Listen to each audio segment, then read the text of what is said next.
vérité au plaisir de vous retrouver sur Sénégal 7 TV ñu amati mbégte saa su ne di leen accompagner ci programme bu ni mel xam ni dañuy ci ànd ak yéen lundi ba vendredi di ci ànd également avec nos invités tey nañu am mbégte di fi recevoir ki nga xamante ni moom moo di l'honorable député Ababacar Mbaye ex membre de Taxawu Sénégal tey ñu fas yéene waxtaan ak moom ci li nga xamante ni moo di point yi gën a fës ci actualité bi notamment moom li mu dëgmal ci en tout cas ci li nga xamante ni dinañ ci jëm ci wàllu politique alors lu ni mel nag tax tey ñu fas yéene waxtaan ak moom notamment ci li nga xamante ni moom moo di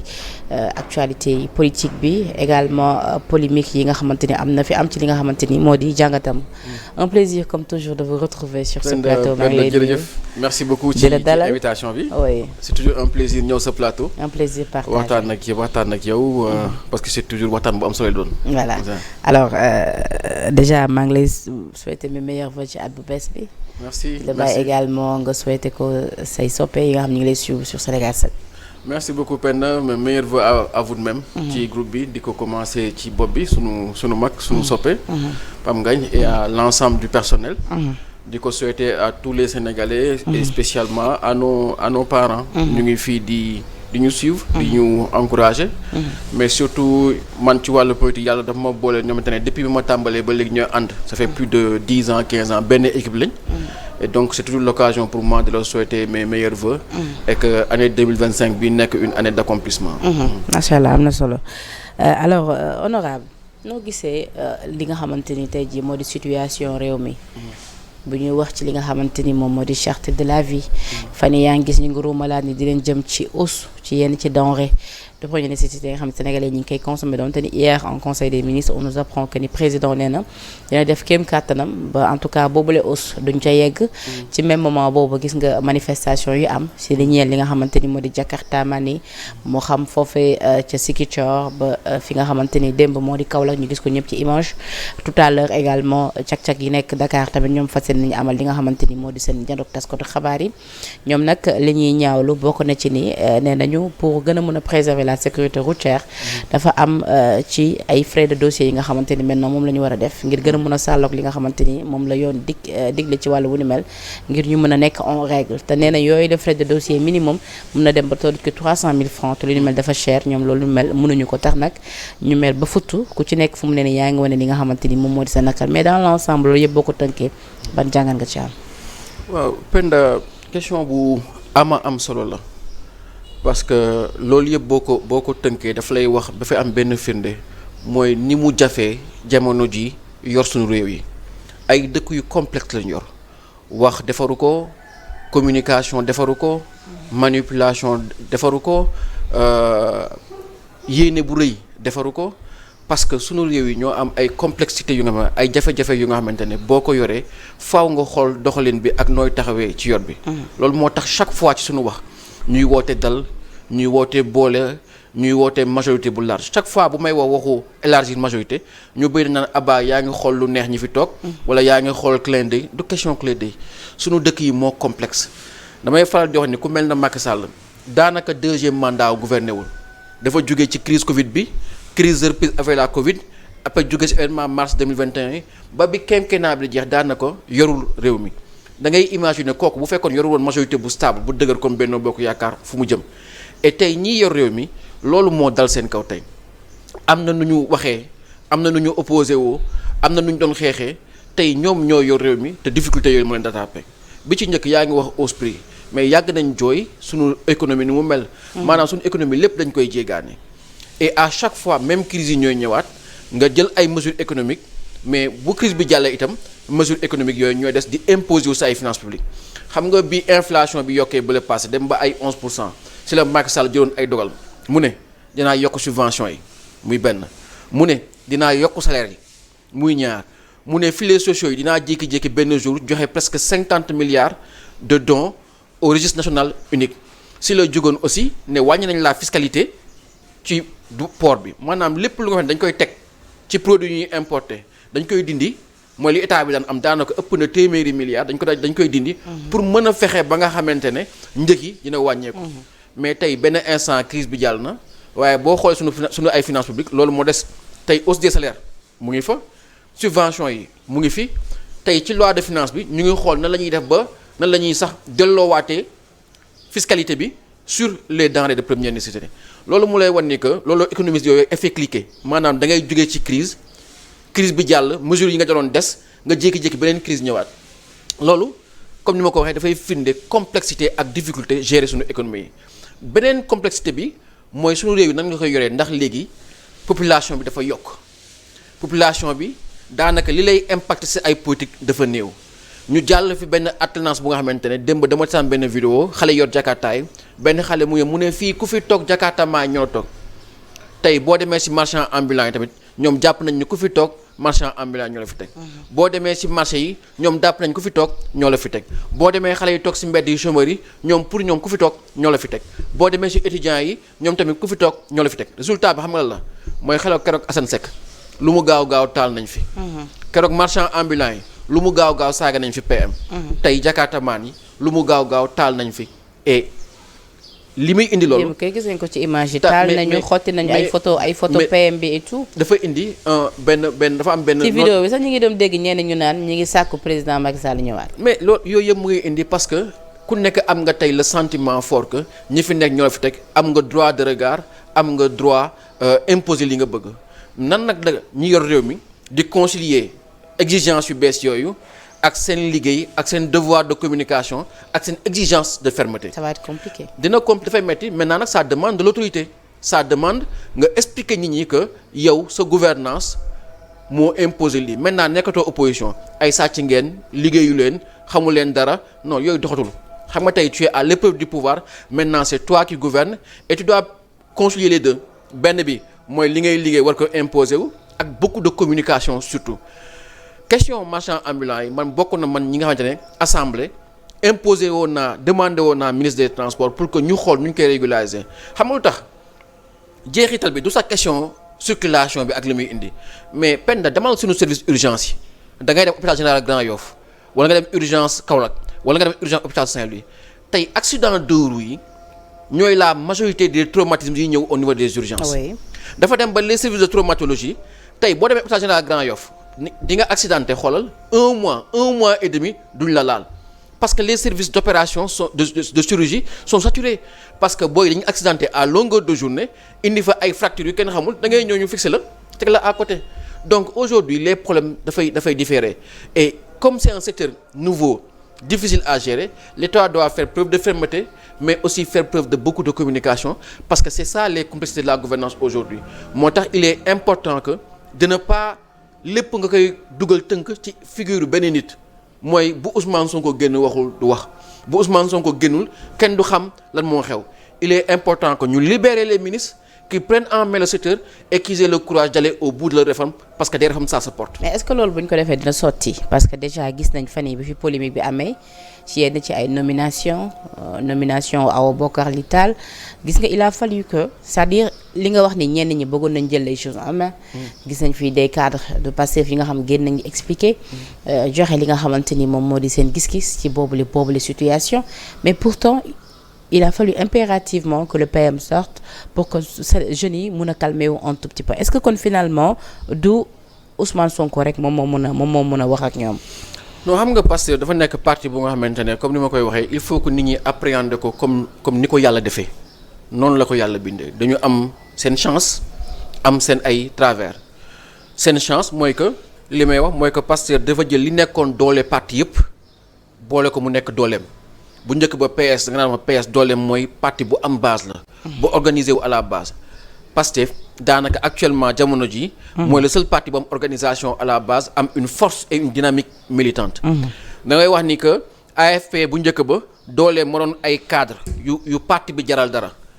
daanaka Moustapha Niasse yor na AFP ay année dafa ci xaalisam tey doole Pastef mooy ay cadre ak une diaspora bu ne ils sont prêts à mettre leurs moyens tey dooleem la bu njëkk ba da nga wax ni les partis de gauche. maanaam ay LD ay AJ yi seen doole moo doon la force enseignante tey Pastef dafa am doole boobu mooy la force enseignante donc lépp loo juróon ne lii mooy doole parti yu njëkk ya Pastef dafa lay boole ko pekk ko mu nekk benn dooleem boole si aussi mu nekk parti bu méngoo ak jamono tombé ak jamonoy réseaux sociaux tombé ak période bu nga xamante ne l'opinion est prête pour certains débats ñun en notre temps ñun bu njëkk boobu bu ñu bokkee ak ku mel na Marie Noël Seck bu daan wax affaire souveraineté affaire Marie Noël Seck parti mu ngi tudd moom sa réew. mais bu lekk ba gagné Sénégal mais Malick Ndoye Seck tubaab bi lu muy wax nii mais aujourd'hui ce sont des débats qui s'imposent à nous donc c'est un parti qui est en phase avec son temps mais àdduna loo gis rek dina am des travers maintenant c'est à eux de gérer ça man yàgg naa wax ni que tey dans l'architecture institutionnelle le premier ministre est le premier des ministres mais il fait aussi figure de fusible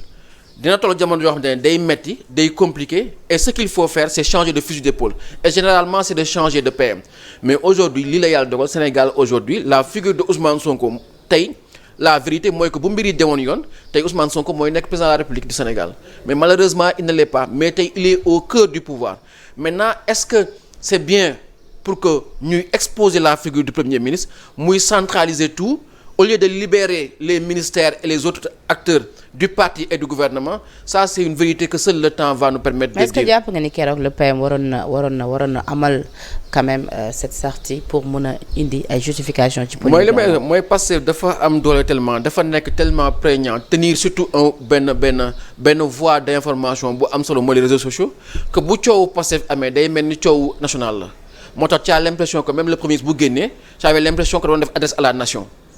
et parce que coow loolu dafa mel rek moo fi nekk maintenant ça montre difficulté bi seen parti am aujourd'hui peut-être que l'opposition n'est pas encore assez organisée taxawuñu génnaguñu bu baax moo tax tu as l'impression que Pastef rek moo fi nekk bu ñu amee seen ay difficultés mais le premier ministre est obligé de sortir pour calmer parce que commencé woon na ëpp parce que aujourd'hui lii indi mooy dafa mel ni le président Diomaye est un président sans être un président ba lépp lu mu dogal wala lu mu wax rek mën nañ ko critiquer mais on expose le président mais le président c'est une figure importante du Pastef il y a pas Pastef et le président c'est le Pastef qui est au pouvoir il y a pas le Pastef et l'opposition du pouvoir qui est le Pastef daanaka mooy li PM wax mooy ne problème mu Pastef mooy Pastef mais il faudrait pas que les problèmes du Pastef deviennent des problèmes du pays le principe de base c'est que le président de la République nomme aux emplois civils et militaires et il est important que le premier ministre arrive à canaliser ses militants à les discipliner ba nga xamante ne on va bien faire la différence entre ce qui relève du parti et ce qui relève de l'État. Après sortie boobu ñu gisaan ko tamit mu defaat benn réplique. ci propos yi nga xamante ni le président français Emmanuel Macron moo ko def ñeen li nga xamante ni moom moo di départ aux bases françaises yi ci yenn ci ay pays africains mu jàpp ni tey ji am na ñu nga xamante ni déjà waxtaanoon nañ ci ak ñoom dañ leen doon jox rek primeur ñoom ñu yëgal ko en tout cas ñi nga xamante ñoom ñoo di seen jegeñaale donc ci lu nu mel tey bi ma xëyee ma lire benn journal bu nga xamante ni le public mu ne mu poser ay questions mu ne est-ce que Ousmane Sonko approprié wul les propos de Macron alors que ni Macron waxu woon ak moom c'est-à-dire est-ce que tey jii Ousmane Sonko jëndul guerre bu nga xamante ni du woon guerre am parce que dafa am ab source bu nga xamante ni dafa expliquer ci média français mu ne Emmanuel Macron bi muy wax yooyu propos c'était plus pour ñi nga xamante ni ñoom ñoo di waa AES waaw ñoom la doon waxal mais outre ñi nga xamante ni en tout cas moo di Sénégal ak ñeneen ak ñeneen donc est-ce que tey gi ci lu nu mel jàpp nga ni kon Ousmane Sonko waroon na tontu waroon na apporter cette réplique tey ji au président Emmanuel Macron mais également li nga xamante ni l'ancien PM wax na ko muy Abdoul Mbaye ni du woon Ousmane Sonko moom moo waroon amal boobu le tontu mais Diomaye moom moo waroon amal boobu le tontu en tant que président. waaw mooy li ma lay wax rek mooy puissance réseaux sociaux yi ba tey premier ministre bu amee ay kàddu yu muy génnee ñun ñëpp dañuy consacrer ci coow li foo ne coow li xëy na coow lu bees la mais man damay fàttali rek bi Nicolas Sarkozy ñëwee fii université ne l'Afrique n'est pas encore entrée dans l'histoire ñëpp jug ku nekk tontu ku nekk wax pour man c'est la même polémique qui est revenue tey man toog naa di jàngat ma ni lan moo taxoon président Diomaye demul sommet francophonie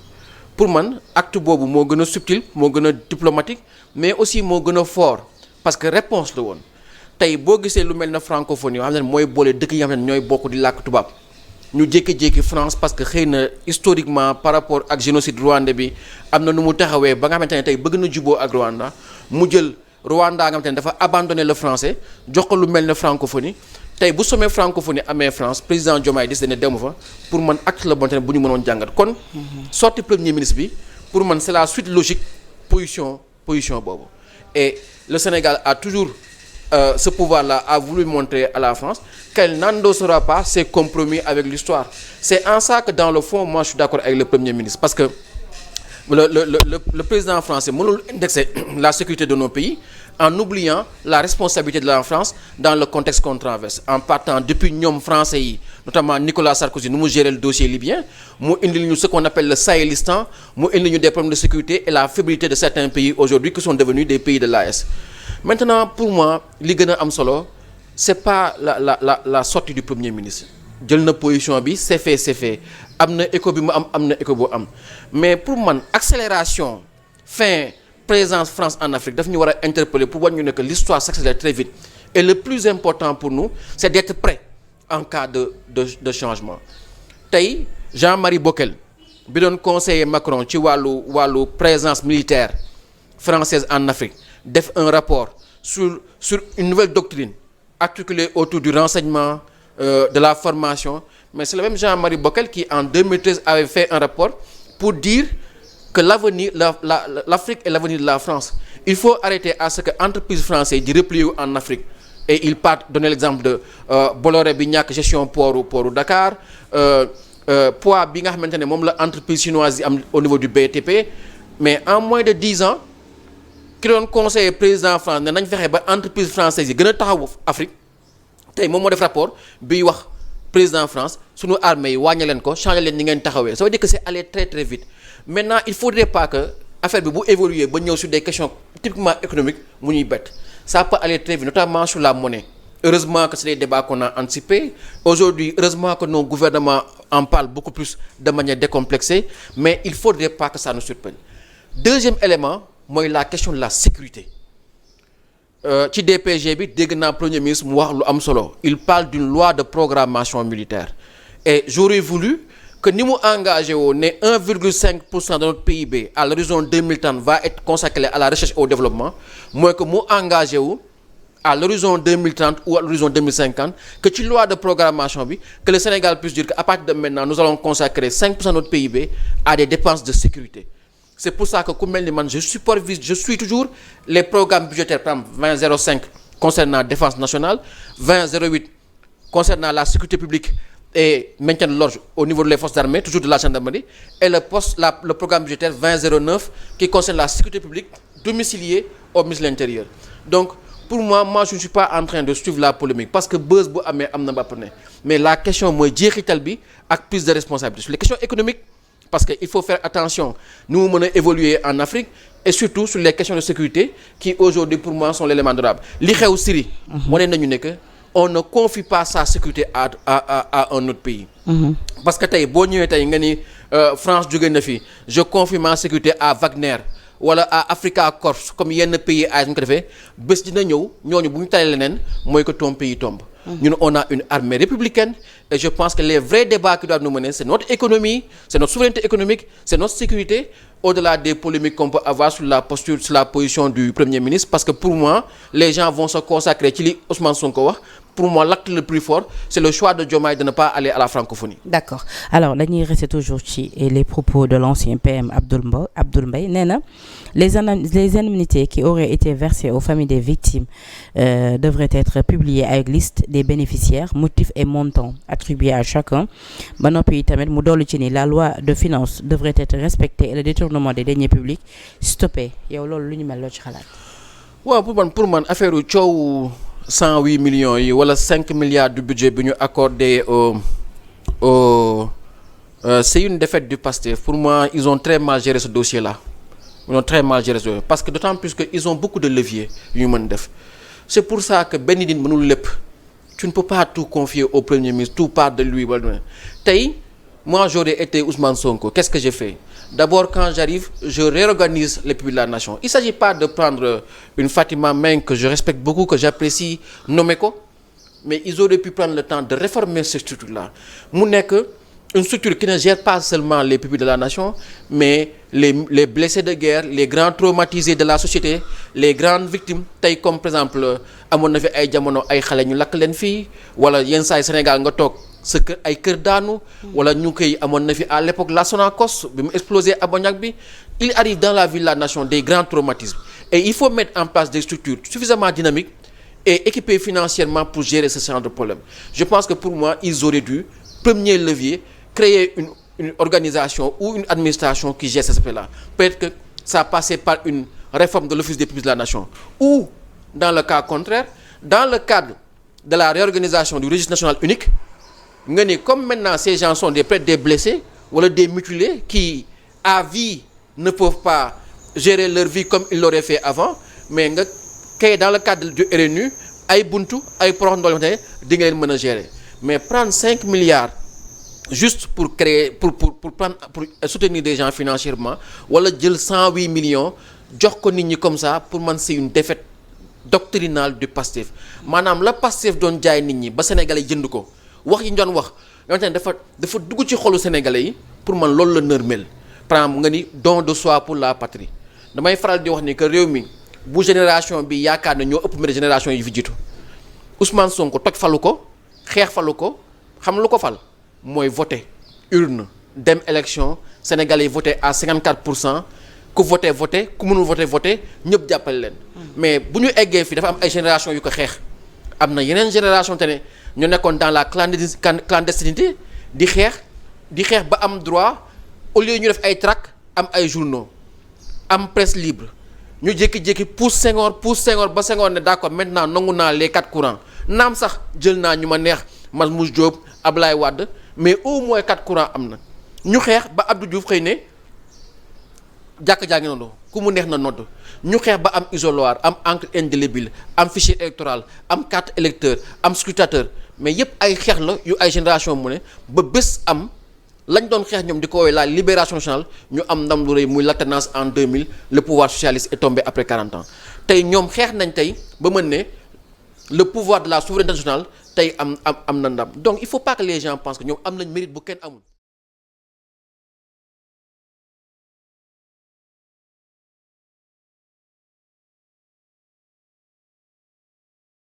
mais ñooñu kenn mësu leen fay kenn mësu leen indemniser mais. pendant les années yi Mamadou Dia nekk en prison kan moo toppatoo la da njabootam doon dundee que sont devenus la descendance de Mamadou Dia peut-être que si Dia n'avait pas été en prison ça aurait été différent mais qui a parlé d'indemnisation dans le cas de Dia on en a parlé à un moment mais tey y a des gens qui se sont sacrifiés pour ce pays-là des gens les 94 soldats qui sont morts au Golfe ainsi de suite mais jamais les gens n'ont eu à penser à parler d'indemnisation rien que le mot indemnisation est une défaite. Donc vous êtes pour le passé. C'est pas que je suis contre mais dans le cadre de la gouvernance gérer état daf lay may ay leviers c'est-à-dire tu peux gérer tes problèmes automatiquement moi j'aurais été premier ministre je réorganise l'office des publics de la nation mën nga tuddee office national des traumatisés de la nation soo buggee je dis ça de manière comme ça exemplaire mais tu peux créer les structures et tu as 1001 leviers pour ne créer cette fausse polémique là où les gens vont penser que dañu xeex pour fayeeku mais bu yàggee les Sénégalais vont dire. mais est-ce que de polémique bi aussi tamit li ko gën a alimenté mooy c'est-à-dire absence des listes yooyu nga xamante ni c'est liste yi nga xam ne gisuñu ko. publication des listes yi loolu lépp da pour plus de transparence parce que transparence dafa bokk ci ñoom la ñu prôné. tey jii bi ñu accéder au pouvoir. dans la gestion aussi pour certains dañoo waroon bàyyi ba abroger peut-être la loi d'amnistie ba que lumière soit faite sur cette affaire après bu ñuy indemniser ñu doog a indemniser. donc mooy li mu la wax c'est-à-dire fi nga jëm yow nee nga da ngay abroger la loi d'amnistie bëggu leen ko mais balaa ñuy egg foofu créer les outils ba pare. Et puis attention transparence oui Penda mais dans un état tout n'est pas bon à dire réew mi nañ ko doxalee nañ ko yoree nañ ko waxee tey bu ñu ko doon wax lépp kon Sénégal nërmelu na bu yàgg di Sénégal suura moo ko yor état kumpa la l'état c'est une mystique et dañuy wax ni que état c'est géré par des hommes et des femmes ak seen ay défauts ak seen ay limites ay nit njaay kese naa dégg nit ñi wax ne oui non Diomaye day liggéey ba 1h du matin Sonko day mais Ablaye Wade kenn xamul woon ban heure lay xëy ak kenn ban heure lay wàcc. ah c'est vrai que loolu Habib Thiam ñëpp xamoon nañ ni Habib Thiam sa mbokk danga sama invité fi nga toog la toog nii ñoom amatuñu vie dañuy liggéey ak directeur yi loolu dañuy nax seen bopp am nañ benn vie ñu ngi fi ñun Ndakaaru Njaay lañ dëkk gars yi ñu ngi fi si dëkk bi yor seen ay 4x4 yu tooy di dox seen dox ñun xam nañ li fi xew Habib Thiam ñëpp xam nañu benn repos la amoon Habib Thiam kon gars yi nekk ñu di liggéey kese. waaw yow gars yi xam nañ ne jot na nguur rek la te nit rek nga xam nga. dégg naa Cheikh Ousmane Touré di moom def benn analyse bu intéressante du ma faral di d'accord ak li muy wax yëpp. mais loolu am na solo parce qu'il dit que des fois gars yi dañu war defar suivi psychologique maanaam nga teg leen parce que ku def kaso 1 an génn nga nommé ko directeur CDC wala ku def kaso ay at génn nga nommé ko ministre wala PCA wala truc mais changement moom dafa brusque moo tax nit rek la li xaj ci yow mënta bëri. est-ce que lu ni mel kon mooy justifier sortie wala propos yi Fadilou tenir fan yii passé. c'est des erreurs humaines pour man Fadilou Keita dafa mer rek ci xale yi ni ñu ko def waaw mu mer xam nga démb maa ngi sànn grand bi muy interview Cheikh Thioro Mbacké man dama tiit sax ma ne Cheikh Thioro mooy wax nii. Cheikh Thioro nee na waaw moom liñ ko xas ak liñ ko saaga kenn mësu ko dégg Touba te moom ay waajuram ñu ngi dund di ko liir di ko gis mais yéen ñaata nit ngeen fi toroxal ñaata nit ngeen fi saaga te suñu ay waajur ñu ngi fi gën leen fete ndaw te ñu koy mën tous les jours ñun chaque jour dañuy saaga di da ngay def émission nit ki du sax xam day lire Abambe rek commencé saaga nit day lire mais li ñuy def Barthélémy Dias te Barthélémy Dias papa mu ngi fii ak yaayam mu ngi fii kon yéen bu leen ko defee sax day metti mais bu leen ko defee jàmbur yi mettiwul donc je pense que nit y a trop d'erreurs humaines gis nga dafa am benn Patrick Stefanini benn ancien préfet la bu nga xamante ne moom moo nekkoon directeur de campagne François Fillon mais bi ñuy dem François Fillon affaire emploi wala affaire costume la leen ko nëbboon moom dañuy jégal affaire dal seen kaw journaliste bi ne ko yow est-ce que yow da nga mere François Fillon ci lim leen nëbbal yëpp ba seen campagne bi yàqu parce que fa bind benn livre tuddee ko déflagration mooy François Fillon ne élection ñëpp xamoon nañu François Fillon moo ko waroon gagné mais ay révélation yàq ko mu ne moom merewu ko journaliste bi ne ko lan moo tax merewu ko mu ne ko parce que tout ceci est terriblement humain politique yëfu nit rek la nit nag ak noppam ak jikkoom nit day mer nit day siis nit day fiir amul ku mat ci àdduna muy Ousmane moo tax ay walliw nga wala xutbu nga wala yooyu non fii kenn du fi xutbu ay nit njaay kese lañu. mu sell te nit nag da ngay am sa ay jikko am noo mel xale di wooy de mu sell et il faut faire attention dans la gestion de l'État. Cette part d'humain là mais toutes les y a eu même des guerres affaire u fiiraange affaire u jigéen wala affaire u indi moo ko indi ñun ñëpp ay nit lañu moo tax il faut revenir à plus d'humilité et je termine mon idée Habib Thiam benn waxtu lañ ko doon xam noppalu Habib Thiam bu demaan julli juma ba ñëw day dem kër yaayam mais Habib Thiam il travaillait tous les jours de 7 heures à presque 2 heures du matin 3 heures du matin adduna ku nekk ak ni la yàlla bindee y a des gens qui ont besoin de 4 heures de sommeil d'autres de 8 heures de sommeil yooyu du wax xam nga la mooy wax travailler efficacement travailler avec organisation travailler avec méthode loolu moo tax Senghor indi woon fi le bureau organisation et méthode. D'accord. En dehors de ça rien n'est pertinent rien n'est efficient. Alors honorable est-ce que vous reprochez tey jii à Khalifa ou à Barthélémy Diaz votre absence de cette 15e législature? Je ne leur reproche pas mon absence à moi de cette 15e législature parce que je n'ai pas la prétention de dire que sama carré moo am solo xam nga laa di reprocher l'absence de Taxawu Sénégal de la 15e législature d'abord parce que fu ñu jaar la man sama analyse dafa ma may ne que damay toog ne mais ban moment ñun la ñu perte suñu électorat parce que tollu woon na ay jamono même Khalifa Sall bu nekkee woon kaso ñun dañu daan oote ay manifestation oote nañ ko Kaolack oote nañ ko Mbour mais ñun dañu doon am problème pour am xaalis pour convoyer tous nos militants dans un endroit demoon na ba jamono ne dañu imprimer woon ay carte di ko jaayee 1 million 2 millions pour am xaalis pour organiser il nous fallait au moins 10 à 15 millions pour faire une seule manifestation mais doole boobu kañ la nax saay pour man mu ngi nax saay diggante législative 2017 ak présidentielle 2019 législative 2017 yi ni ñu ko géré bi Khalifa nekk ci kaso bi ak li ñu ci am mooy 0 député ak présidentielle 2019 bi ñu jàppale Idrissa Seck foofu la ñu pettee suñu doole yëpp tey ak fi ñu jaar. am na ñu jàpp ni seen doole yeneen ko pet ci jamono bi ngeen nekkee en guerre ak ñi nga xamante ni ñu di Pastef pour man am na ñoo xamante ni quand même loolu lañ jàpp nee nañu daal ci jamono boobu si la yëf yi daal tàggatee ba ci yéen pour man force populaire Taxawu Sénégal élection présidentielle yooyu bi Taxawu Sénégal jàppalee réew mi militants yi bees ak nit ñi bees ñi gisoon seen bopp ci Khalifa Sall électorat boobu bu dul parti socialiste ñooñu bañ demee jàppale Ousmane Sonko à la présidentielle ñëwuñu ba tey la preuve c'était la première fois Khalifa Sall ne jaar leen ni am ñu taxaw ne ko man jaaruma nii fii laa jëm c'est-à-dire pour la première fois indi ne man jàppale mooy Idi Sonko la jàppale et tous nos militants et responsables à la diaspora yi dem Pastef ils ne sont jamais revenus man mën naa la limal ay ñaata nit ñu nekk tey ay DG nommés par Pastef mais qui étaient à Taxawu Sénégal. donc lan moo nekkoon problème bi ci mujjantal bi c'est-à-dire coalition bi ngeen intercoalition yi ngeen taxal wala lan la. non xam nga tey. wala ki ngeen jiital man li ma considéré mooy que foofu lañ tey bu nga dugaatee beneen schéma nga ni ma yow schéma bi daanaka à la limite tu mets en selle parce que da ngay ne dafa mel Taxawu Sénégal ñaari leader ñoo fi nekk Khalifa ak Barthélémy. ak Barthélémy tey tu donnes confiance à Barthélémy mu def ay choix mais choix yooyu lu mu jur mooy que contexte bi ñu nekkoon en 2017 daanaka moo dellu si pour man dafay jur lu nga xamante ne c'est très dangereux mooy que Taxawu Sénégal est absent du débat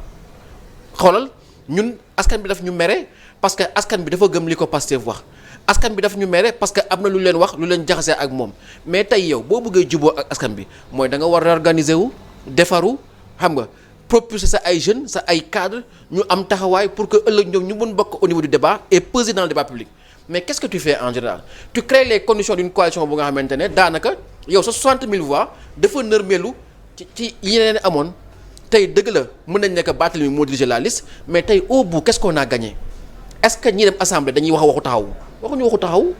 est-ce que ñi dem assemblée dañu wax waxu baat waxuñu waxu baat. est-ce que tey wax ñu sax waxu sàmm sa kàddu seen waxu bopp la ñuy wax est-ce que tey gis nga tey ci débat bi tey ñu ne am na assemblée débat au conseil wala am na DPG tey Abdou Mbow ngay dégg wala Aïssata Tall Sall wala dara wala ñeneen ak ñeneen tu n'entends pas taxaw. et man loolu moo métti l'impression que sax que assemblée ñaari opposants ñoo fa nekk mi Abdoul Mbow ak ki nga xamante ni moom moo di Aïssata Tall Sall ba ci déclaration de politique générale bi seen propos yi sax moo gën a viral. oui parce que ñoom ñoo fa taxaw posture opposant frontal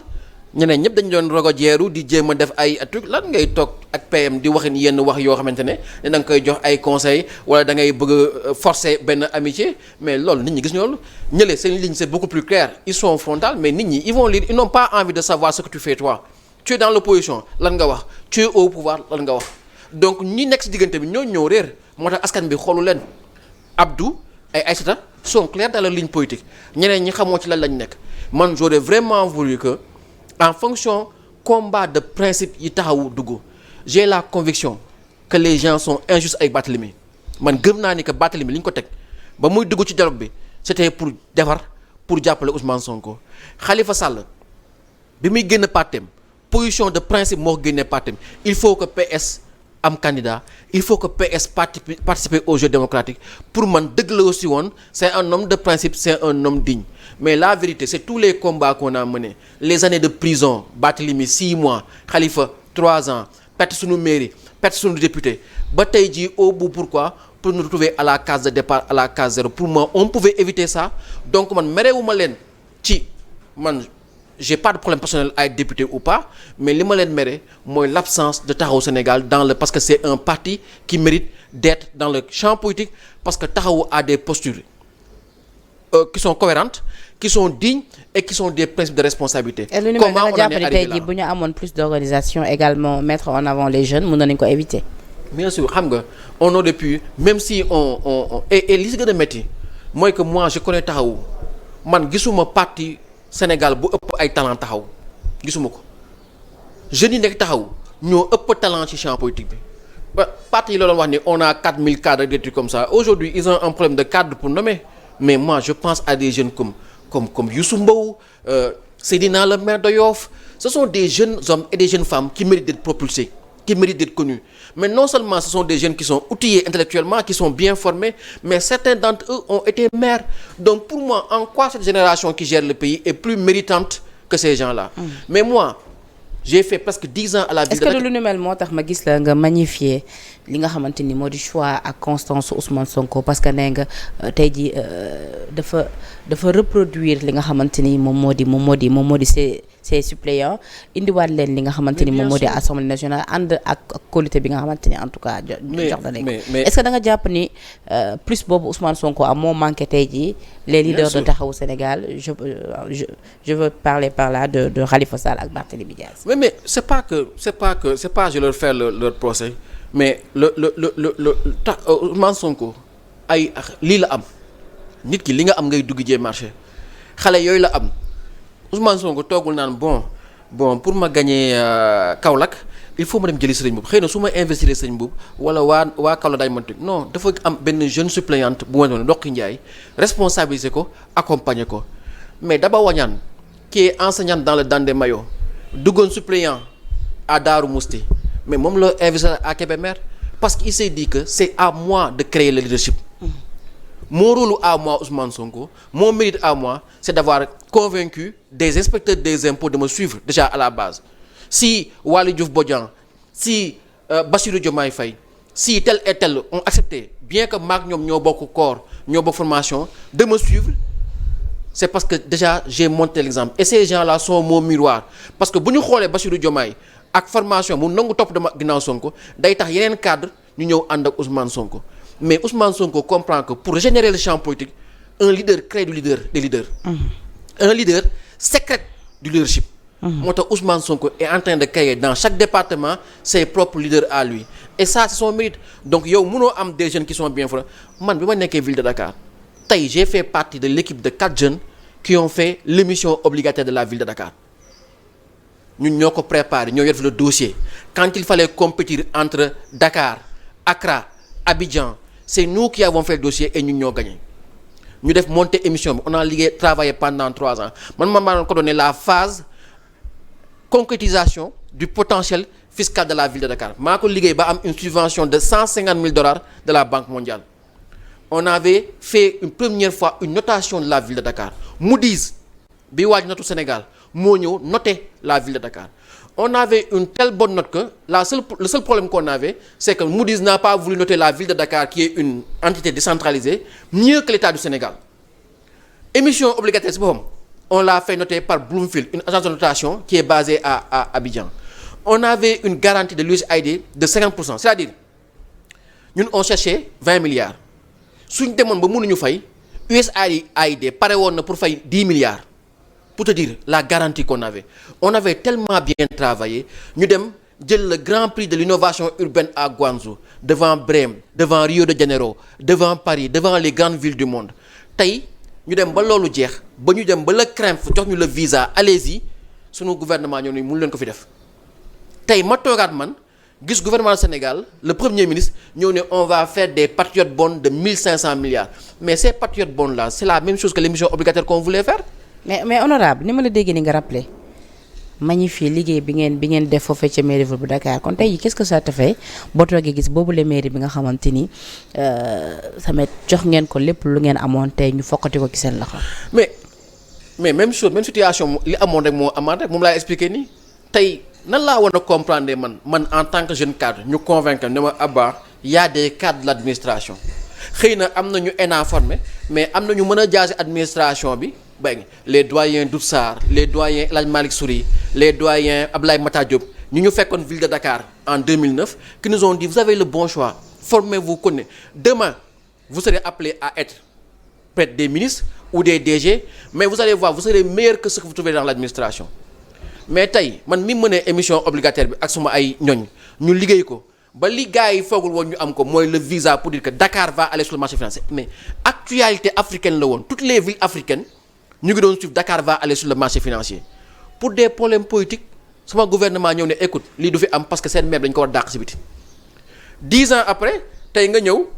gouvernement bi ñëw ne xam nga la mooy suñu xaaj ñun on veut benn endettement bu gën a baax Sénégal bor yi ñuy jël dañu bëgg léegi mu nekk ay bor domestique maanaam bor yoo xam ne li ci ëpp ci réew mi la jógee wala ci sous-région la jógee looy def ñun on va faire des patriotes bonds mais patriote bond mooy ñun li ñu defoon il y a 10 ans mais au même moment ce même gouvernement nee na daf fiy jëlee maire de Dakar au même moment man mi nekkoon ville de Dakar ñun ñoo liggéeyoon def le dossier pour accueillir les Jeux olympiques de la jeunesse lan la may wax damay naan réew mi avancé wuñu xeexu il y a 10 ans mooy xeexu léegi problème mu dëkk bi problème politique la problème politicien la et ça ramène à la part dimension mu lay wax léegi quand des hommes se battent généralement c'est des émotions individuelles ñooy ñëw moo tax ma taxawoon fii ne Barthélémy je l'invite à guérir de sa colère contre Ousmane Sonko c'est pas parce que yow Barthélémy mere nga Ousmane Sonko wala Ousmane Sonko mere na Barthélémy ba ngeen naroon fi def lu ñu ñaaw a ñaaw mooy imagine nga keroog bi Sonko taxawee ne sama mbooloo fekk leen ma école de police ñu dem kër Barthélémy tu t'imagines bu ñu songoon kër Barthélémy lu muy joxe Barthélémy tiire wala ay mbokkam tiire ñaata mort loolu fu ñu koy waxee ci réew mi pour lan parce que ñaari doomu aadama merente nañ xuloo nañ bëgg def ci réew mi lu mu fi mësul am c'est pour ça que les hommes politiques doivent avoir le sens de l'histoire man en tant que jeune administratif jeune politicien je me dis que le problème de mon pays à la base c'est pas un problème économique c'est pas un problème financier c'est d'abord la posture des hommes politiques dans l'exercice du mais pouvoir. ni Barth di mënee nii combat bi tamit ban jàngat nga ci am gis nañ ay garde corps am arrêté woon nañ leen foofee ca Saint-Louis am na 55 yu ñu ci relaxé am na ñeneen ñu nga xamante ni seen peine mu ngi varié entre ñaari atu kaso ba jàpp li nga xamante ni moo di juróom benn weeru atu kaso gis nañ waa taxawu Sénégal def nañ ci ab communiqué ñaawlu ko donte ni tamit vers la fin rafetlu nañ ñeneen ñi nga xamante ni jot nañ leen relaxé mais quand même ñoom ñu jàppee ko li nga xamante ni moo di abus de pouvoir ak 2 poids 2 mesures bi nga xam ne gis nañ ko justice bi parce que nee nañ fii lañ saccagé seen siège boobu ba tey mat na 2 mois justice waxagu ci dara alors que ni justice dafa war a tëddee ñaaxaanaay mais Barth tamit ak façon bi mu porté combat bi ñu gis ba tey ni maire bi dafa des ci moom ñu gis un Barth bi nga xamante ni mu ngi wax di attaqué li nga xamante ni moo di union des magistrats du Sénégal ak yu ni mel ba ñenn ngi sax am ñu jàpp ne est-ce que Barth bëggul tey gi ñu jàppat ko ci li nga xamante ni moo di kaso. non jàpp ma loolu man pour man Barthélémy dafa mer effectivement mais xam nga lu indi mer boobu mooy que Barthélémy lu mu dugg rek sincérité mu ko si dugal pour man fondamentalement Barthélémy bi muy dugg ci négociation ak waxtaan ak Macky pour defar la woon parce que Barthélémy n'avait aucun intérêt dans ça. Barthélémy n'était pas candidat à l'élection présidentielle parce que Barthélémy avait une nationalité étrangère bu nga xamante ne dindiwu ko woon donc il pouvait pas être candidat mais Barthélémy n'est pas candidat il peut pas être président mais lan la doon def ci coow li. mais moom nationalité ba tey mu ngi ak moom wala. mais c'est normal il l'a dit keroog ci plateau télé yi. tu vois je dire mais tey Barthélémy amul dara lu muy gagné ci coow li. kon s'il voulait se présenter en 2029 dina poser problème. non ça il a le temps de l'enlever. Ok. Une nationalité on renonce à ça c'est à lui de prendre les mesures et tout mais tey Barthélémy lan la doon def ci coow li dara Barthélémy su ko neexoon mu toog ma ne man sama mairie maay maire de Dakar egg naa fi ma bëgg damay toog xaar bu ngeen xeexee ba xuloo ma xool ki falu ma juboo ak moom mais Barthélémy man sincérité moo ko dugal ci coow li Barthélémy man je crois que sincèrement bi mu ciy dugg c'était pour defar pour créer une situation favorable à l'opposition maintenant nag il est normal que li mu ci daj ak li ñu ko ci def mu metti ko mais c'est ça la vie c'est ça la politique elle est violente elle est injuste mais man je crois sincèrement que Barthélémy boo gisee mu jël poste de dignité bi taxaw ne damay xeex fii yàllaa fi nekk faites ce que vous voulez mais parce que man je suis convaincu que à la base Barthélémy muy dugg ci coow li ndey nag yomb na tey nga bëgg ko dëkkaloo fu mu dëkkul parce que da nga jàpp ne justice à 2 poids 2 mesures moom moo fi ko ne di am ba tey. non justice bi lu leen neex def man j'ai pas de problème avec la justice sénégalaise parce que man je me dis que à la base le problème c'est pas la justice le problème c'est son texte c'est-à-dire li ma wax depuis le début rek sunu état bi quand l'état veut t'affronter ou t'humilier ils ont forcément les textes pour am li ñu bëgg. non je veux dire par là parce que su si communiqué bu ñu gisee taxaw di rappeler que ni saccagé nañ seen siège am na ay vidéos yu nga xamante ni mu ngi koy wane. bien sûr alors que parce depuis que loolu justice def liggéey boo xoolee peine yi ñuy condamné jeunes yi Saint-Louis am na 3 jeunes yu ci condamné à 3 ans de prison ferme. fa lañ ko teg sur les vidéos de surveillance. oui ci biir magasin yi. lañ ko teg mais tey suñu vidéo de surveillance ci siège bi mais filmé nañ ñi doon agressé pourquoi on les a pas arrêtés. Donc il était normal que Taxawu Sénégal génn et les félicite de mettre l'État devant ses responsabilités. Mais ce qui s'est passé c'est plus grave, c'est un premier ministre qui sort qui met en demeure l'État, le ministre de l'Intérieur, le ministre de la Justice et li mu bëgg defal nañ ko mooy on lui a remis ça sur un plateau d'argent. Alors que ci campagne bi Penda. oui Le cortège de Khalifa Sall a été systématiquement attaqué. Man bu Khalifa campagne ba mu jeex te amul blessé amul moom dama ne alhamdulilah et loolu fan la jógee c'est que un homme politique est sorti pour dire aux Sénégalais que kii warkat la Sénégalais yi gëm ko internationalisé ko mais le cortège de Khalifa a été caillassé fii attaqué fii donc tey pourquoi y a pas eu de procès par rapport à ça parce que c'était un temps politique mais tey on parle de ce qui s'est passé à Saint-Louis mais Ousmane Sonko li mu def c'est une mise en danger de la vie d'autrui fan ngeen musee gis fii Sénégal benn borom mbooloo bu toog ne sama mbooloo fekk leen ma tel endroit ma jëm tel yéen a ngi imaginer bu ko Cheikh Béthio defoon wala bu ko sëñ Modou Kara defoon fan ngeen musee gis fii réew mi ku jël sa mbooloo bu ko dóor nit nga taxaw bés nga ni sama mbooloo fekk leen ma fi tu imagines bu ñu doon foofu waa kër Barthélémy Dias seen ay gànnaay ñu reyante mais ce que Ousmane Sonko a fait est tout aussi grave que ce qui s'est passé à Saint-Louis et ça mérite pour l'histoire que nit ñi mën ko relever maintenant que la justice décide de voir truc ça montre que aussi rupture yi ñu doon xaar ça a servi à quoi de commencer par les assises de la justice et dafay nekk un signal important pourquoi commencer par la justice vous voulez que votre mandat ait un tempo judiciaire après on va aller vers quoi vers la traque des biens mal acquis après on va aller vers quoi vers la levée de la loi d'amnistie pour que ñu nekkaat fii kii gaañ na ma kii rey na ma et tout on va faire notre temps à ça j'aurais été un président je commence par des assises sur l'économie je commence par par des assises sur la libéralisation, sur la libération de la croissance du Sénégal. Sur les problèmes, qu'est-ce qui fait qu'aujourd'hui, on n'arrive pas à transformer de manière profonde et structurelle notre économie. Là, ça aurait été un bon tempo. Mais commencer par la justice, ça a donné l'impression aux gens que ce mandat-là sera un mandat de règlement de compte par rapport, non pas à ceux qui ont fait, ku leen gaañ wala ku leen dóor, mais simplement d'abord à ku àndul ak yéen. Mais nit ñi am nañ droit bañ farak Sonko. Nit ñi am nañ droit bañ d'accord ak Ousmane Sonko. Nit ñi am nañ droit bañ d'accord ak méthode ak doxalinu Pastef. Mais aujourd'hui ils ont gagné mais li nga bëgg la sa morom bëgg yow au nom de quoi tu leen ni man rek maa bëgg a nekk président. Est-ce que tu as un meilleur parcours? Est-ce que yaa gën nit ñi jaar-jaar yaa leen gën juddu tu es l'élu mais yow li nga am tey mais am na ñu xeex toute leur vie amuñu ko. Moustapha Niasse toute sa vie il n'est pas président. Ousmane Tanor Dieng a été à 3 élections il n'a pas été président. Djibo Ka n'a pas été président. Depuis que le Sénégal est indépendant on a eu que 4 présidents. Mais au nom de quoi vous pensez que vous avez eu plus de mérite que les gens d'être président ou d'être meilleur que les autres générations? Non. Da ngeen bëggoon seen ay morom bëgg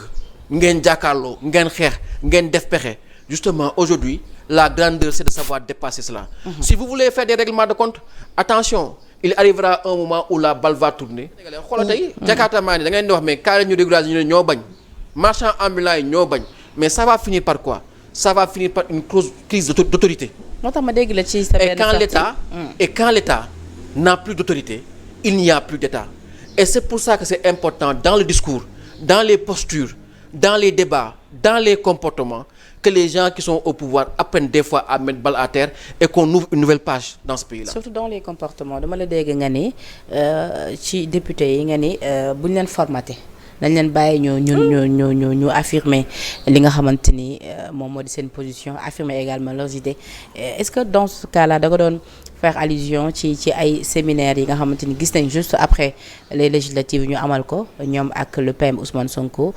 muy ay atelier de formation yi nga xamante ni jeunes députés ñu ngi leen ciy former. ngeen ñu xam naka la ñu war a mën a taxawee à l'Assemblée nationale wala ndax dafa ute loolu ak li nga xamante ni en tout cas loolu nga bëggoon wax. am nga du ma ne député parlementaire dafa metti tey imaginer moo tax c'est très intéressant d'être député. y a pas meilleur poste en politique que celui de député moo tax dama jàpp ni xëy na am na yeneen réew mooy balaa nga nekk ministre wala dara il faut nga jaar par la case assemblée. parce que tey da ngay xool le marathon budgétaire pendant un mois député bi rek moo am la possibilité xool toutes les politiques publiques yiy déroulé wu dans le pays. tu vois ce que je veux dire donc ce qui fait que aujourd'hui tey parlementaire bi tey day wax ci commerce suba mu wax industrie suba mu wax économie suba mu wax beneen sujet donc il est important que parlementaire bi qui soit bien outillé xam nga maintenant nag sunu mode d'élection sunu mode d'investiture des députés dañuy ñëw ba nga xamante ne tey day dem ba nga xamante ne yow dañ lay jël rek en tant que militant du parti ñu la def nañ investir de tel endroit mais tu arrives avec ta spécialité mën nga jàng mën nga ñàkk jàng mën nga nekk professeur d'université comme kii mën a nekk avocat comme kii mën a nekk leneen ku nekk am nga sa spécialité. Maintenant nag ce qu'on doit faire c'est accompagner les parlementaires ba nga am capacité à parler de tous les sujets avec pertinence mais surtout avec recul moo tax c'est bien que les gens def former préparer parce que li ñu daloon ñun première 15e législature nit ku amul approche ak institution da nga ko war préparer da nga ko war formater par rapport à ça maanaam nit ki xamante ne musul nekk dans les institutions il faut nga former ko pour ne que institution am na comportement bu mu laaj am na nekkin bu mu laaj et tu dois l'outiller le préparer pour dire que peut-être que ñu laaj comportement bu différent ñu laaj posture bu différente mais il faut éviter que mu paralyser le parlementaire parce que gis naa ni que la majorité bi nekk actuellement xam naa on les a dit non il faut ngeen calmer wu il faut ngeen am recul il faut ngeen réfléchir mais loolu dafay tax le parlementaire du libéré wu et il faut libérer les parlementaires ñu parler en toute autonomie en fonction de ce qu'ils sont en fonction de leur expérience en fonction de leur profil mais tout aussi en les accompagnant moo tax on a toujours porté le débat il faut des assistants parlementaires parce que le parlementaire parle de tout mais il n'est pas spécialiste en tout alors honorable fi ñuy daanalee nag moo di fi nga dëkkmal ndaxte fu mu ne nii génn nga taxaw Sénégal dégg naa la nga ni fu mu nekk nii mun kenn dootul dem négocier it ñëw ni la fii la ji dugg wala parti bi la ñaan wala coalition bi la ñaan nga ne da ngay nekk ci li nga xamante ni moom moo di les instances de décision. fan lañ la war a mën a xaar. non xam nga ñun moom on n'a pas on a. ak aussi tamit est-ce que da ngay waajal li nga xamante ni moom moo di local yi foofee ca Saint-Louis. En politique je ne m'interdis plus rien xam nga moo tax. J'ai cette frustration pour moi et mes camarades de Taxawu parce que comme ni mu la ko waxee j'ai la conviction que y a de la qualité à Taxawu Sénégal il y a des jeunes qui ont beaucoup de talent li ma dund en 2 ans de parlementarisme moom laa leen yéene et je ne peux pas accepter que ces gens-là soient toujours les sacrifiés de la vie politique tey mënu ma nangu tey nga ne ma yaa ngi may yóbbu coalition dem déjeuner man personnellement individuellement man maa leen mag man maa mag le président actuel du Sénégal. ba ma waree jàng naa ils sont pas mieux formés que moi ba ma waree liggéey naa j'ai fait le parcours administratif et jàpp naa ni 10 ans yi ma ville de Dakar jàng naa ci lu bare mais aujourd'hui tey mënuma accepter que le champ politique di évoluer par rapport à des jeunes que man formation politique bi ma nekkul un levier ci man parce que fi nga nekk ci politique daf la war yokk tey da ngay bokk Pastef booy dem élection mais y a eu des zones où les gens n'ont même pas battu campagne parce que les gens votent Pastef. Instance politique bi nga bokk mooy sa premier levier. bu dee yow li ngay ut fukk la wala fukk ak juróom parti bi nga bokk dafa war yokk juróom wala fukk maanaam yëkkati la mais munoo bokk instance politique boo xamante ne yow da ngay bokk foofu mu wàññi la parce que am na ay étiquettes yooyu porté. am na ay combats yoo xamante ne daanaka boo ko xoolee ba ci biir sax du sa ay combats bopp. moo tax je pense que aujourd'hui il est important que fii réew mi jëm mu am ay jeunes yuy bokk am un discours politique. am ay idéologie lu bees man je pense que les jeunes de nos partis doivent apprendre à s'affirmer. xoolal tey parti socialiste Serigne Mbaye Thiam a été ministre par 12 ans c'est quelqu'un que je respecte beaucoup c'est quelqu'un c'est un des meilleurs profils du pays il a été ministre pendant 12 ans PS bi ñu doon kaas ne kii warul nekk lii parce que moom base am mayu ko poste muy occupé mais il a été ministre pendant 12 ans tey c'est lui qui sort pour dire que il faut revoir l'état du parti socialiste il faut avoir de l'audace mais pourquoi le mot audace xam nga ndegam ñoom ñiy mag ñoo mën a xool ne léegi audace la laaj waxoon balaa ñun ñuy ndaw donc ndegam mag ñi ñoom ñoo xool tey ne PS amul député wala Taxawu Sénégal amul député au final qui a gagné est-ce que c'est le PS bi ne woon Khalifa Sall tu n'as pas raison sors de notre parti wala Khalifa Sall bi leen ne woon il faut sortir du parti pour permettre au parti d'avoir de l'avenir qui a gagné au final personne n'a gagné Khalifa a 0 député le PS a 0 député mais ndegam tey Serigne Mbaye Thiam mi nekk ministre pendant 12 ans mi nga xamante ne il est retraité même si aujourd'hui il y a une carrière à l'international wala Khalifa Sall bi nekk peut-être dans les mêmes conditions ñoo mën wax de audace waxuma laa ñun ñi nga xamante ne ñoo war nekk ci biir nekk ay ndaw donc au-delà de ça c'est à nous de prendre nos responsabilités pour exister dans le champ politique ñun ñoo war def nekk dans le champ politique pour reconstruire une identité politique ñun ñoo exister dans le champ politique pour créer un dialogue entre ceux qui exercent le pouvoir et nous qui aujourd'hui sommes dans l'opposition. Mais ce dialogue-là, il n'est pas un dialogue personnel, il n'est pas un dialogue fratricide. Et j'ai envie qu'on remette la fraternité au cœur du dialogue politique. Et ce départ, nan la ko Khalifa accueillir? Man j'ai décidé de prendre mes responsabilités. Des fois Sénégal rek la gis léegi quand tu fais un choix ñu la forcément da nga ko def contre nit. On ne fait pas des choix contre une personne. On fait des choix de principe. Man j'avais dit ça avant les investitures. Xam nga nag Sénégal dafa metti waxee parce que des fois nga wax gars yi ne non lii waroo ko woon wax parce que révélation la wala lii non le plus important c'est pas ça le plus important c'est que man je considère que les jeunes qui sont dans les partis doivent prendre leurs responsabilités mon collègue Moussa Diakhaté de Bokk Gis Gis a été un excellent député. Mais d'après samay gëstu nee nañ Khalifa kontaanul ki sa dem parce que da nga bokkoon ci njabootam da nga bokkoon ci ñu nga xamante ni ci ay doom boppam la. Bien sûr ba léegi suma papa bopp la. mës naa dégg benn Cheikh Bara Ndiaye la je pense mooy wax ni que mu ne moom bu toppoon li ko yaayam yoon bi ko yaayam xalaloon tey mu ngi topp gàmmu yeeg màggal yeeg màggalu diw ak màggalu diw parce que baay wala yaay day napp si njabootam xam nga mais dafay tolluwante ne doom bi sa waajur dina xalaat yoon ne fii nga war jaar yow tamit nga ne ko non man lii laa war a bëggal sama bopp parce que li sama ay morom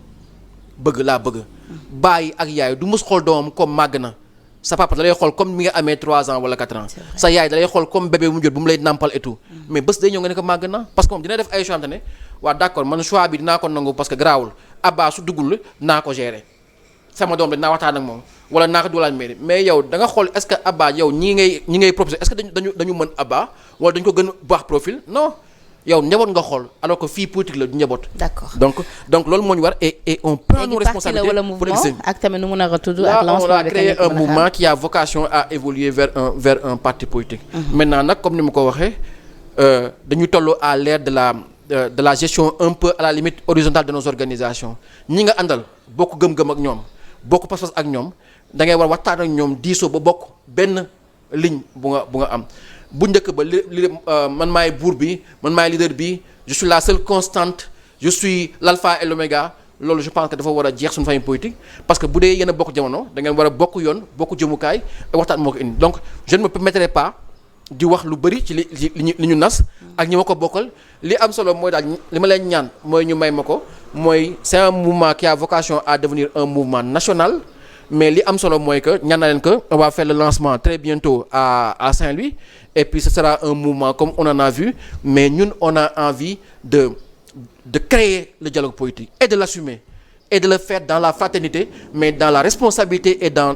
le courage. Est-ce que après la création de votre mouvement mën nañu xaar à ce que nga allié wu ak Pastef ci li nga xamante ni moo di élection locale yi ñu dëgmal. non loolu eggaguñu foofu c'est une question de contexte xam nga man li ma gëm mooy que champ politique bi changé na te am politique ñoo ko war assumer li ma wax sama benn waay ma ne ko politicien bu fi nekkati di maye sa xaalis. parce que wala di parrainer. vous n'êtes plus à présenter dans ce pays certainement Pastef mën na la soxla. mais xam nga dama ne politique. am na sax ñuy laajte pourquoi ba tey joxuñu la benn poste. non parce que même su fekkee àndoo ak ñoom war nañ la war a mën a jox poste. les gens wala da ngay bañ affaire bi nekk polémique comme nomination Awa Bokar man dépassé naa politique man du ma ñi nga xamante ne da ngay moo tax j'ai bien aimé courage dame bi mu demee ci MNF defante ko ak nit ñi taxaw parce que loolu la quoi en fait au nom de quoi parce que benn nit am na frustration fële war na la ko imposer. am na sax ñu naan femme bi amul jom. mais loolu la ñuy wax ndax dafa waroon démissionner. mais xam lan moo si métti mooy que cette bonne dame là elle n'a rien fait pour en être là wala pour mériter cette polémique là xam nga lan moo gën a métti si àdduna mooy que nga jékki-jékki rek benn bés ñu écraser toute ta vie mooy yow mosoo jàng mosoo am parcours mais dame bi elle a son parcours bind na ay téere mais tous ces gens qui parlent là kan moo si bind téere qui a le parcours qu'elle a est-ce que vous avez plus de mérite qu'elle est-ce que vous êtes plus outillé pour ce poste là qu'elle non da ngay jékki benn jour rek xam nga lan nga doon tu es juste la somme saaga yi lay saaga ji bëccëg ndarkam pendant des jours qu'est-ce que tu as fait pour mériter ça non ce nihilisme là qu'on fait des gens moom da ngay gis benn nit day toog les chroniqueurs di wax ci nit ñi ay wax yoo xam ne mais attends mais ñii fu ñu xamee nit ki wala lu ñu xam ci yow ba di wax li am na benn chroniqueur bu nekk benn chaîne di wax dund mais day toog di ma xas di ma saaga di ma tuddee ay turu jigéen mais alors que yow tu as compris que kii dañ ko gérer dañ koy jox xaalis pour mu def lii muy def mais ki toog di ko déglu Touba wala Kompentum xamul ne kii c'est un corrompu xamul lu muy jàpp mooy wax ju ñaaw ji muy wax ci man et ce sont des choses qu'on doit enlever et ça part pour que homme politique yu mel ni ñun qu'on ait le courage du débat. D'accord. bañ di dellu ginnaaw parce que dama ragal ñu saaga ma wala ñu xas ma wala ñu dëkkaloo ma fu ma dëkkul mais il faut affronter le débat il faut être présent et c'est à nous de le faire et de créer tous les changements qu'il faut dans le champ politique et moi je suis un soldat de cette transformation là. Alors honorable Abba Mbaye ça a été un plaisir di la bàyyi nga tàggatoo le mot de la fin. merci beaucoup Penda ci invitation bi c'est toujours un plaisir pour moi de revenir et man mënuma je peux être très fier des jeunes yoo xamante ne gis naa des jeunes yoo xamante ne tey ils sont vice-présidents de l'Assemblée. Je prends Samba Dang Cheikh Thioro Ismaïla Diallo bi ñuy ñëw Assemblée c'était des jeunes qui étaient très très timides aujourd'hui c'est ma fierté de les voir arriver à des niveaux de responsabilité moi man sama morom yi ma bokkal parti yi ñu jóge ci parti laa yéene loolu parce que gis benn leader jàppanteeg moom fonk ko de manière sincère pour man du défaut. Mais aujourd'hui, il y a des jeunes de qualité dans les partis politiques. C'est pas parce que partis politiques dénagnent que ces jeunes-là doivent mourir avec ces partis-là. Ces jeunes-là doivent se battre pour continuer l'alternative. Et c'est au PS, c'est à Taxawu, c'est à Bokk Gis Gis, c'est à l'AFP. Et pour moi, je prends toujours en exemple quelqu'un comme Dr Malick Diop. Dr Malick Diop, bi ñuy nekk maire en 2009, il était déjà pharmacien. Dr Malick Diop bu AFP. xam nga Dr Malick Diop lu mu doon def temps yi doon def une formation en urgence Dr Malick Diop day xëy dem liggéey hôpital principal ba 14h ngoon bi mu ñëw assemblée mais ça ce sont des modèles que les gens méritent d'être connus pas parce que aujourd'hui Dr Malick Diop a fait partie de Benno que c'est des gens qu'on doit éliminer. Ce sont de grands professionnels, des gens qui sont bien formés, qui ont un parcours politique et pour moi le Sénégal mérite un meilleur débat politique et il est important que ñëpp ñu xeex pour que ça se transforme et man j'ai envie de jouer ma participation avec engagement, avec conviction. Et pour moi, il n'y a que ça en politique. La force des convictions, la sincérité des convictions. Alors, honorable, ñu ngi lay souhaiter bon vent ci sa des carrière également li nga bëgg pour Sénégal ambition yi nga am pour réew mi yàlla mottali ko incha allahu rabbi donc ñu ngi la ci encouragé bu baax a baax tey di rafetlu wuy si bi nga wuy si suñu invitation. Merci parce beaucoup. que saa ñu la invité sa jot may la ko de di nga toog fii pour répondre à nos questions te lu ñu mel ñu ngi la ciy sant bu baax a baax di remercier également nos fidèles internautes yi nga xamante ni saa su ne ñoom ñoo safoo programme yu Sénégal 7 TV la régie également di remercier bu baax tuuti ak it ki nga xamante ni moom moo di Babacar ak la rédaction de Sénégal 7 di leen jox di daje ci yeneen i plateau jërë ngeen ci. Merci beaucoup.